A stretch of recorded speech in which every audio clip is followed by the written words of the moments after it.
You're smart, you're motivated, you want to do something big. You're on the verge of being a young boss, and we're going to help you get there. I'm your host, Isabel Garino, and this is the Young Boss Podcast. Today, my special guests are Jakob and Shanel Owens. Jakob is a visual director based in Los Angeles, California, specializing in music videos, films, commercials, travel, and branded content. He's the creator of the Buff Nerds YouTube channel with over 290 million views and 815,000 subscribers and over 180,000 followers on Instagram. Jakob's work has been featured on major music television networks like MTV, VH1, BET, and Revolt. And he's collaborated with artists such as Tyga, Chris Brown, and Wale. Jakob's extensive film industry experience led him to establish 3 successful companies: Tropic Color, Prism Lens FX, and BN Locations, which includes 6 different film studios across the Southwest, all of which attract filmmakers and photographers from around the world. We are also blessed to have his beautiful wife, Shanel Owens, here, and her title is the HBIC. You know it. She does everything behind the scenes and really just makes sure Jake is in line and on task. So thank you guys for being here. I appreciate you. We're so excited. What an intro. Yeah, she's the boss. She's the boss. I love it. Well, I want to know what got you guys started in your business. Tell me a little bit about what you do. Well, I mean, I think it all kind of stems from just me a little bit in terms of just the film and video production stuff. Every one of our business, I would say, for the most part, stems from that world. Yeah. Absolutely. So, I mean, yeah, I got my start early on doing music videos and kind of fell into that role and moved to LA and pursued music videos, which then led to me kind of starting a bunch of different filmmaking related companies from, filters, post-editing assets, and, actual film studios and so on. And then along the way, Shanel came into my life and then kind of helped with a lot of that, honestly. Yeah. And then became like the head person of, in charge of basically running mainly the studio side of things, like all the film studios and locations and stuff. Yeah. That's probably, a lot of your big primary role in what I do. I mostly focus on the studios. Yeah. Let him focus on the other things. Like filming is a foreign language. Yeah.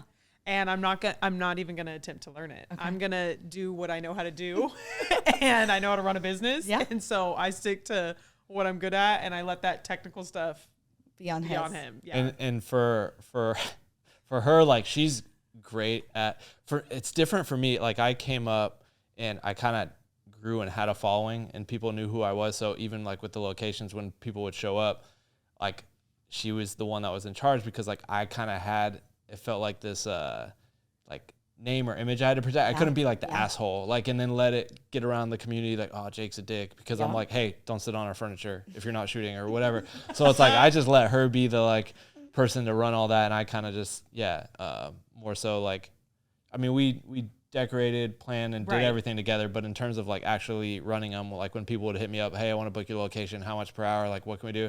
I'd be like, yo, talk to my fiance. Yeah. Well, fiance at the time. But so she's like the mean boss lady. Oh, I have no problem. She's the bad guy. Yeah. I have no problem. I'm the good guy, she's the bad guy.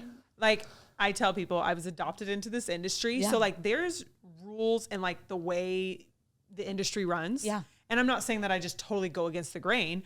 It's just, if I don't agree with that, then I'm not going to run my business that way. And you can adjust to how I'm going to do it. I'm not adjusting to how it's been done. And it's just like little things of, it's more like the respect. It's respect. It's, they're used to bowing down. I feel like stars would come in and you're like, I don't care who they are. Like, respect my furniture. Like, yeah, I think we had like MGK and Diddy's son come in for a shoot one time. And do you want to tell that story? Tell us. Like because I was going to ask you guys, who's like the worst client you've had to deal with? Oh, by far, Diddy's son. Okay. He was just like are we allowed to cuss? Yeah. Okay. He was like such a little ass. Really? And we've had a lot of like A-list celebrities come through there and no one has acted like him. Wow. Well, was it him or more so like his management? No, it was him. His management wasn't there. Well, his management stepped to me. No, that was the owner of the brand. That was the owner of the clothing company Gotcha. who stepped to us. So right. we We'll show up. Do you that. know Cherie? Yeah. Cherie Abate. Okay, so she was site repping for us, which is just like managing the property while we were away like doing something. Yeah. And we showed up like 3/4 of the way through this shoot. And we're like, all right, Cherie, you're free to go. Cause like, why are we going to pay somebody to be on the clock if we're there? Yeah. So like we released her to go, but this guy had been with Cherie all day. And so he walks up to us and he goes, well, who are you guys? And I'm like, well, first of all, I was the person who was talking to you the entire time to even get you to this point. Right. But we're the owners of the home. And so we have taken over for Cherie. And he goes, well, it's a closed set and we don't want you here. And I'm like, okay, well, you're welcome to leave. Cause like, what are we going to do? Leave our home? Yeah, like, it's our home. Yeah. And so that was just his attitude from the moment we walked in the door. And so I was like, okay, well, you have to be out by 10 p.m. because we had crazy neighbors. Yeah. And he just didn't want to follow that rule. And so I eventually got to the point where it's like we flip on all the lights because most people don't like that. You can't film when all the lights are on. So I just flipped on all the lights, turned off the air conditioning, just made it impossible for them to shoot because I needed them to get out so that the police wouldn't get called. So anyways, they step out front and Diddy's son the entire time, every rule that we had, I had to keep telling him like, hey, don't sit on the furniture. Hey, don't wear your shoes on the carpet. Yeah. Hey, don't eat over here. Like, and he just didn't. He didn't get it. He didn't like that I kept having to tell him all these things. And so at the end, when they were like, hey, we really just need to shoot for another hour. I'm like, prior to you arriving, I already told you can't be here past 10. Yeah. So I'm not trying to be like a bitch. It's just, it is what it is. Right. And so he ends up being like, you're such a bitch. And I'm like, that's okay. You still have to leave. Like, I know that I'm probably not being the nicest person right now. And I'm okay with stepping into that role. It just is what it is. Yeah. And he was just a headache. I just don't like to have to tell adults what to do. Right. Over and over and over and over again. Right. It's exhausting. Okay. So that's a bad client. So that was like our very first film studio. It was a house that we bought in West Hills, and then we turned it. It was like straight out of the 70s, still had like gold carpet and everything. And so we just accentuated that and added like all the vintage 70s furniture and turned it into like a 70s film studio. You know what I mean? And so that was that spot she was talking about. But we live there too. So it was like, you know, we're there and all these people are coming through, and you know, maybe they just think because they're renting it, they can kind of do whatever and they don't have to follow rules, especially more so on the side of like when you were dealing with higher end people like that. And so it was a challenge to deal with people. I said MGK earlier, but he was actually very sweet really, and nice. Really nice. He was on that shoot, but it was the other people team. that were Diddy's team and his people. They came into our bedroom. We're in our bedroom away from the shoot. He came after he gave all this attitude. His manager, Diddy's son's manager, came into the room. It was just like, that's when he was saying, hey, this is a close set. You need to leave. And he's like, who are you? Need to get out of here. And I was like, dude, this is my house. I was like, I'm not leaving anywhere. And we're in our private bedroom. We're in our bedroom. Get out. Yeah. And he was just like, you know, you can't be here. And I was like, well, like, then you're leaving. Like, you know, if I can't be here in my own home, then you're out of here. Like, you're not going to stay. So either I stay or, you know, it's just weird though, what people will try and do. We've had some crazy experiences, with the film studio stuff. Have you guys ever had an experience where you didn't agree with each other on what to do with the client? No, because I would say not in the film studios, like maybe some of our other businesses we've had disagreements. We had to learn, like specifically Prism Lens Effects. Yeah. I was there from the beginning with Prism Lens Effects. That's part of the reason why I quit my job. I made her quit her job. Wow. She went through flight attendant school for months. Yeah. In Atlanta, graduated, did a couple runs already, and like right at the time Prism Lens Effects, we had just started it, me and Tom, and we're like just a little, not in over our heads, but we're just like, we needed help. Yeah. And I was like, she was about to leave. We were in downtown LA, looking at fabric in the fabric district. And I was like literally on my way to LAX, bags packed, about to go to work. And I said, you're quitting your job today, just to let you know. I was like, we need help. And so she quit her job. And this was all before we were actually engaged. I was going to say, were you engaged? No. Wow. Women do not do that. Yeah. So stupid. But we're married now, so it's fine. It worked out. But okay, I totally lost my train of thought. What was her question? Have you ever had disagreements? Yes. Okay, so Prism Lens Effects is one where we've just decided, because my parents owned a business together. Right. And so I think that I'm just the type of person who I can learn from other people's mistakes. I don't need to go follow and do what you just did.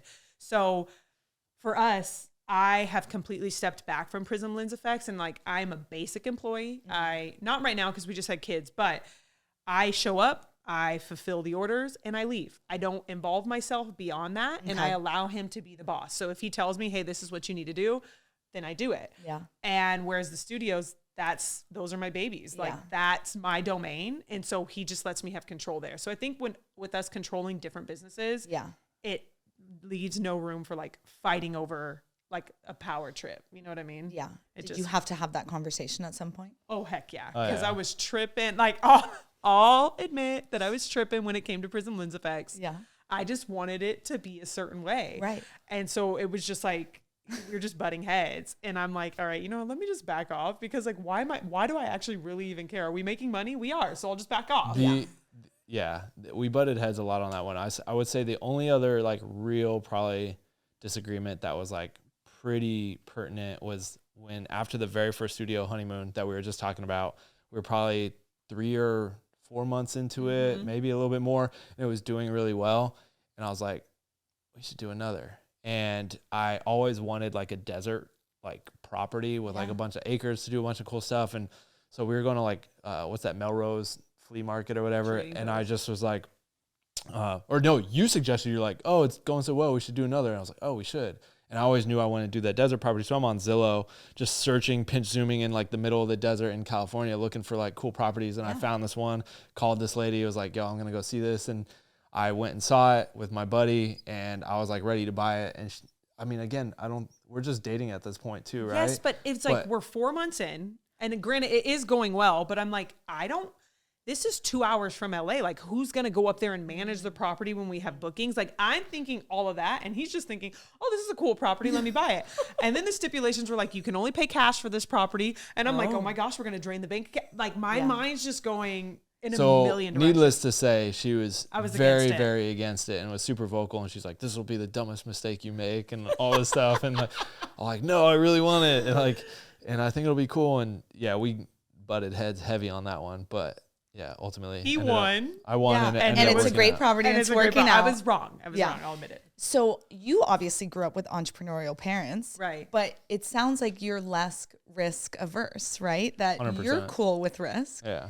But what were your parents like growing up? How was their interaction with business and what sparked you to be okay to do something on your own? They weren't like entrepreneurs, but my dad did at one point start his own like insurance business and worked out of the house. Okay. But I never like grew up looking at my dad as an entrepreneur. I was just like, oh, he just has his own business and works in the house and that's his job. Yeah. Like I never thought like, oh, he's an entrepreneur. He started his own business, whatever. And he never ever came to me talking about that or like preaching that or giving advice in that way. He never even talked about work. So it was never anything that was like really, I guess, like shown to me, taught to me, other than maybe like subconsciously, I kind of was just like, oh, I want to be able to like work from home. I don't know, but yeah, they weren't, my mom was a stay-at-home mom and my dad worked out of the house as well, had his own little office and did that. But by no means would I have grown up thinking like, oh yeah, they're entrepreneurs and we're out there like doing their own thing. Yeah. Yeah. And your parents obviously owned their own business your whole life. Right. So you grew up with that as an example. Did that make you want to do something on your own or not? Oh, absolutely. Like I always knew from a very young age, and my mom will even tell you there's 6 kids. Out of all of them, I was the one who always said, I'm going to work for myself. I think I'm on the younger end of the 6. Yeah. I hated being bossed around. I hated them telling me what to do. Like I just did not like that. And I was like, you know what? Having a boss is probably just not for me. I can already tell, like even when I was young, because I'd just be like, don't tell me what to do. Yeah. I never imagined like as a young kid what it would be. I just always knew I would work for myself. Yeah. But there was no like direction or vision for it. Right. I was like, I'll figure it out when I need to figure it out. Yeah. And I'm still till this day, like you can ask me like with our businesses, are you asking me to go ship or are you telling me? Because if you're asking me happily, I'll go.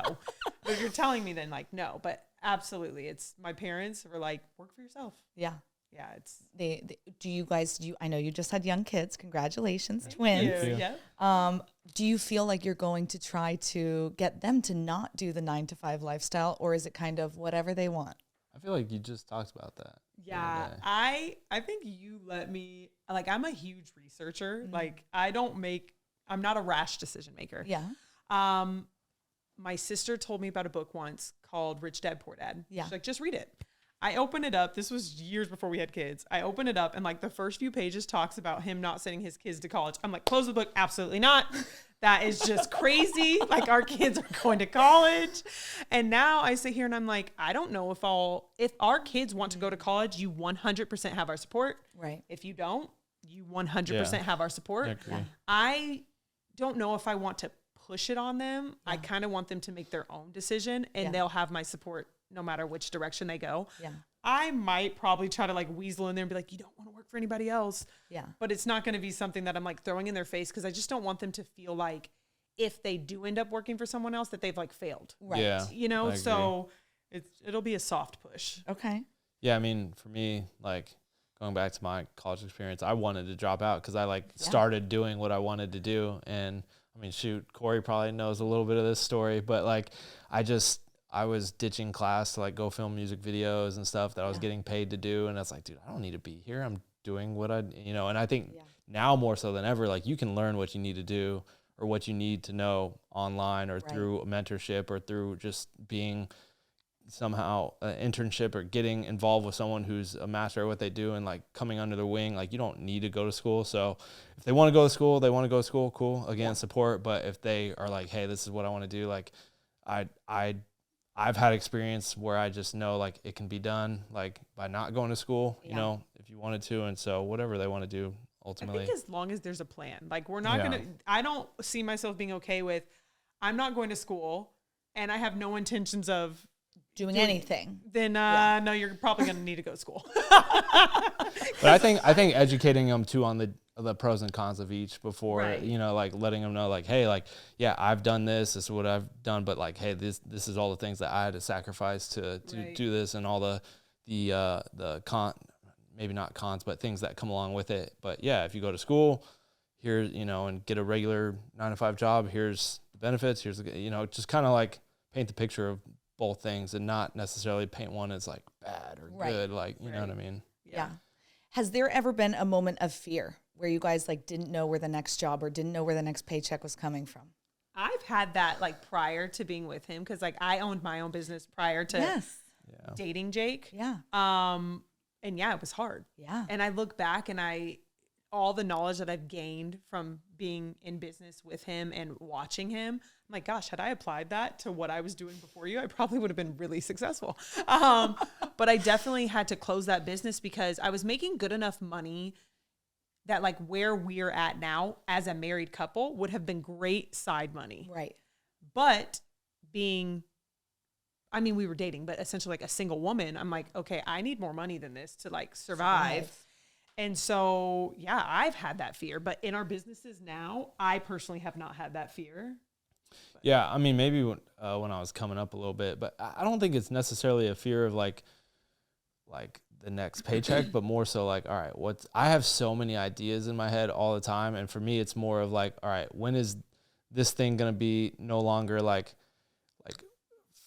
I don't know, what's the next thing after this thing? Because how long is this thing going to last? Right. Do I want to do this thing for the next 20, 30 years? Yeah. So I think more like in terms of like, okay, how long is this thing going to last? And then what's the next thing? How can I plan ahead? So it's less of like, when's the next paycheck or this or that, but more so like longevity of like, what's the next thing after this? And also like, I don't know. Yeah. I don't know if that answers that question. You guys definitely have a dynamic of being a visionary, right? Mm-hmm. Coming up with all the ideas and being the integrator, right? Being able to say, not tell him no, but tell him how, right? Yeah. This is how it's going to work. And that how might mean no to him because once you explain it, it's like, oh, no, not what I wanted. Like next idea. So is that ever an issue with you guys? Are you coming up with a million ideas and feeling like she's shooting you down? Or do you think she understands now the way your mind works around this stuff? You want to go first or second? No, you can go first. I am, like I said, I'm not a rash decision maker. Right. So if I can research and make myself comfortable with whatever choice he's made, then I'll go for it. Right. But Jake just fires. Like he moves fast. Yeah. And I know that my personality, if I didn't allow him to go sometimes, that it would honestly hold us back and we probably wouldn't be where we're at. So I think we both have to probably still learn to balance each other out because there have been, Jake sees opportunities that I don't see, and I have to trust him in that area. Yeah. And he also has to understand that I think women have intuition about certain things that men just don't have. And there have been maybe a small handful of times where I've been like, this is absolutely a bad idea. In my spirit, this just is not, it doesn't feel right. Yeah. And I've maybe put my foot down, like actually put it down, like hard no, maybe 3 times. Yeah. And we look back and we're like, thank God. Yeah. We trusted that and went with it. And there's been times where I tried to put my foot down and I was wrong. Like the eclectic property is absolutely one of them. And he was right. But for the most part, when I'm super, super adamant about putting my foot down, he'll go with it because I try to save it for when I'm really unsettled about it. Absolute no. Yeah. Right. Yeah. I don't do it when I'm like nervous. Yeah. It's only when I'm like, I know this is a bad idea. Yeah. So I think you're trusting that. Or you have so far. No, I would agree with that. Like I said, I have so many ideas and I'm always coming to her with like, hey, I want to do this and I have this idea, and she'll give her feedback and go for it, put her foot down, whatever. But she's kind of the voice of reason. But there's certain times where I just have to, if she even says no, I'm just like, nah, this is happening.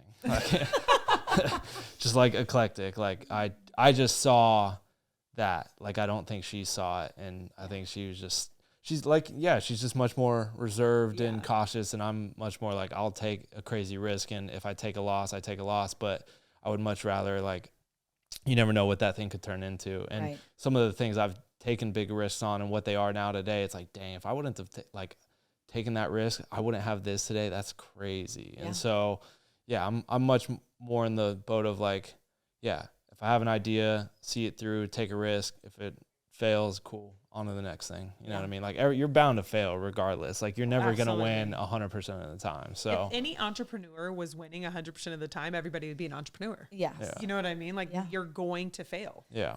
A lot of times it's a lot more fails than wins for most people. So it's pretty crazy. Yeah. Is there a specific marketing initiative or investment that you made that really you felt helped launch you to the next level?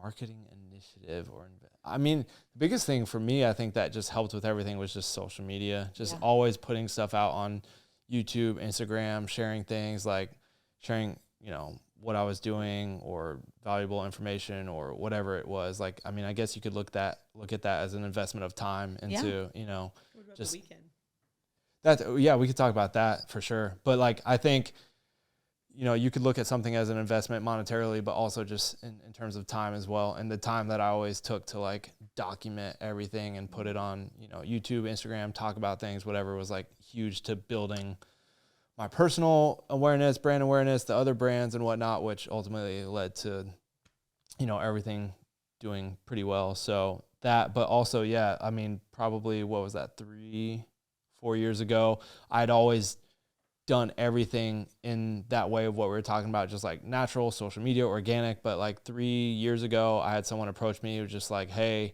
I work at this marketing agency.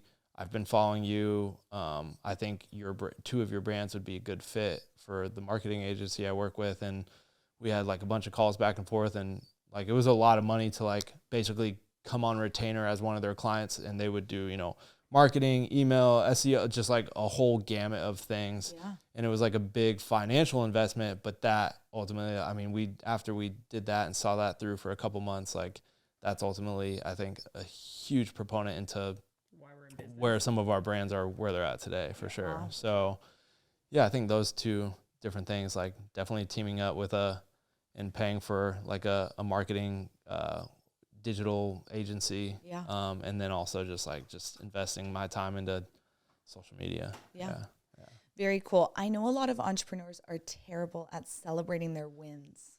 Do you guys celebrate your wins, and if so, how? Not as much as we used to, but like, I don't know if you remember this. I don't even know what it was, but I wasn't living in LA at the time. I was visiting you, and you landed some really big deal, and you're like, let's go out to eat. And we went to Fogo de Chao. Oh, yeah. Do you remember that? No, I do. I don't remember. Well, we don't do that. Yeah, we don't really do not that. Enough. I don't remember even what that was, to be honest with you. I do remember it was a celebration. I just don't remember what it was about. Yeah. So I don't think we're as good at that as we should be. I mean, we might if something cool happens, go out to dinner, or if we're in town with like my business partner and something cool, like go out. Yeah, it's like, probably the most common. Just go out to dinner or something. But and then but we don't go crazy. No, anything like that. No, we should. You should. Yes. Yeah. I know everyone's terrible at celebrating their wins. And it's like, how do you even know if you got where you wanted to go if you don't like take a moment to look around and celebrate that, hey, we actually did this. A lot of times we're so focused on what's next. I think that's the big thing. I think it's just like, it's like, okay, cool, I did that. But like, you're so focused on like, what's next? And it's sometimes hard to, like you said, celebrate those wins. 'Cause you're just like, cool, that was cool, but like, there's more. There's more. What's the next thing? Like, I don't want to stop here. Like, Yep, I think so. For any other young bosses listening, what's the best piece of advice that you guys would share with them? I think that you can't get to where you're going by yourself. You can only go so far. And a piece of advice a business owner gave me a long time ago was hire the right people. Or like he has a business partner and they balance each other so well. They're both strong in different areas and it's just like perfect harmony. Like I always say Jake's also married to him because they're friends. They work well together and not every business partnership, it's like that. It's like that. And so I'm like, you have a unicorn. And I know because my parents had business partners and it wasn't the greatest thing. But I'm like, you have a unicorn. So like coddle that relationship. And then hire out whoever, if it's something you can't do, because I think as a business owner, when you try to do absolutely everything and you like spread yourself so thin, then you're not doing anything great. You're just doing everything like mediocre versus like, okay, here's where I shine. I'm going to focus on this area. I'm going to be great in this area. And now I'm going to let everybody else be great in their areas. And now all together, it's greatness. I love that. Yeah. I think there's like three little things for me. It's like, whatever it is that you are wanting to do or you're pursuing, make sure that you love it because that'll ultimately make it easier to find success in that thing. Like if it's not something you don't enjoy or truly love, it's going to feel like work. But like everything I do and that I pursue, it's because I truly like love doing it. And so I think, pursuing something you love, make sure you love it and you're not just doing it because it's like, oh dude, I can make a ton of money doing this. Like that won't last. And then 2, I think would be obviously like really trusting in your ideas and seeing it through. I think more so now today, like everyone sees this like instant success or gratification on social media and they think it just like can happen overnight. And it's like, everything takes a lot of time. So it's like when you don't see success in the first couple months or even year or 2 years, like you can't just like, oh, well, I gave it a shot. Like, giving up, quitting. And then the third one would be echoing what she said, like bringing in other people because you can only do so much by yourself. And as soon as we brought in like her mom to run operations and people shipping and different things, like just in terms of Prism, like just exponentially, and then the marketing team and then all this stuff, it exponentially exploded than if it were to this day, just me and Tom trying to do all that. So I think those 3 things are like the 3 probably biggest things for me that I can think of off top. Someone said to me last weekend, they said, you're robbing people of doing their God-given gift when you try to do it all. Right. And it's true. It's like, you can't be amazing at everything. Right. And so it's like, give someone the chance to be amazing at that and you be amazing in your own realm. And together you guys can do it, together as a team. Right. But when you try to do everything on yourself, like you're saying, you're just going to be good. Right. Well, even to like Prism and Tropic for the longest time, I was also the ones like answering the DMs.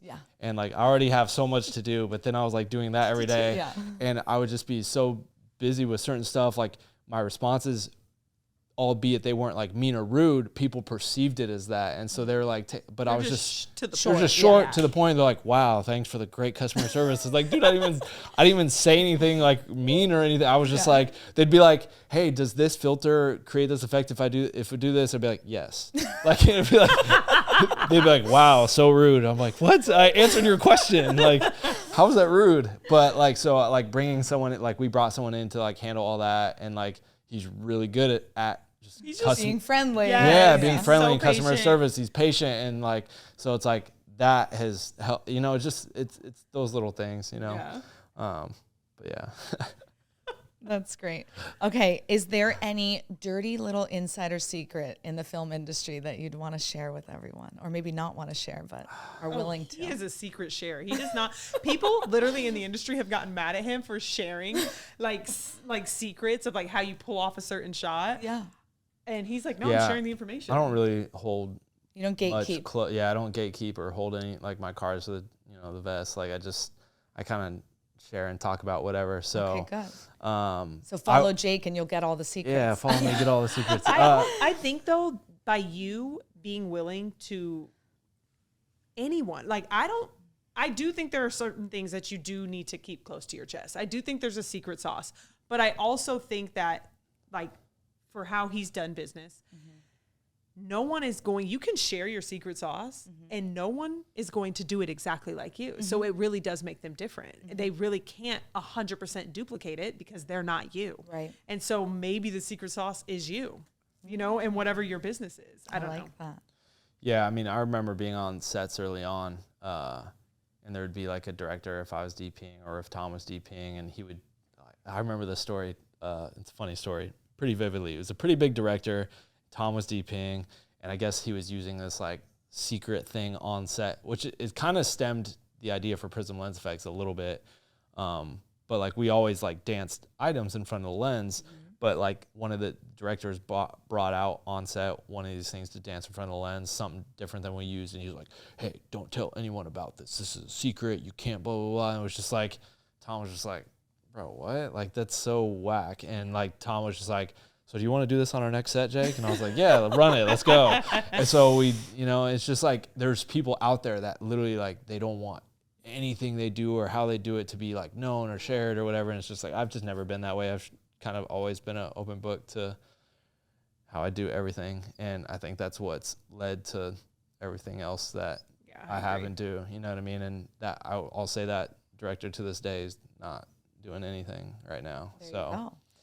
I said on a previous episode, right, giving is the most selfish thing that you could do, because when you give back to other people, whether it's education, right, teaching them what you know how to do, it's like you're going to help them all grow and boost, and also they're going to give back to you. And so it ends up being like a beneficial thing instead of a negative thing, right? And now you can help all these other people through that trick that he wasn't willing to, like you decided to give, you know? Right. And so I think that's really cool. And having your own thumbprint is true. A lot of people, I think, are nervous about if they want to start a business, but it seems like, well, there's a lot of other people that do this. What's going to make me special in it? Right. And it's finding that thing that is your secret sauce, that's you, that no one can take away from you. Yeah.